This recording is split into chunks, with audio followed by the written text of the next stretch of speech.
Mastering the Art of Business Card Exchange.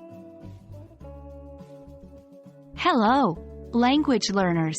Welcome to today's video. Today, we're diving into the world of professional interactions with an exciting topic: exchanging business cards.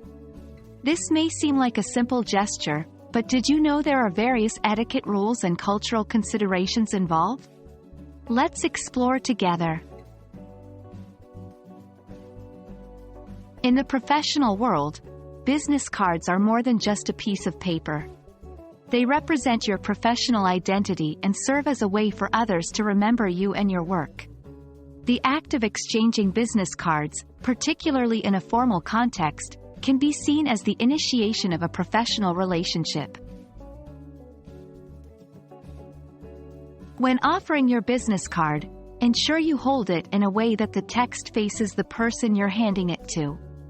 It's important to remember that your business card should be presented with both hands, especially when dealing with international partners from countries such as Japan or China, where this is customary. Accepting a business card is just as important as giving one. When you're on the receiving end, also take the card with both hands. Make sure to look at it carefully. This shows respect for the giver. Never immediately put the card away. Instead, keep it in view for the duration of your conversation. Different cultures have different etiquettes when it comes to exchanging business cards. In some cultures, it's considered respectful to make a comment or ask a question about the card you have just received. In others, you should wait until you're offered a card before offering yours.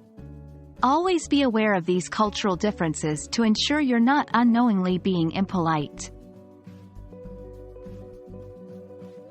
Well, that's a wrap on our exploration of exchanging business cards. Remember, this seemingly simple act can make or break a business relationship, so it's crucial to get it right. Don't forget, it's all about respect, care, and cultural awareness. I hope this video will help you in your future professional interactions. Until next time, happy learning!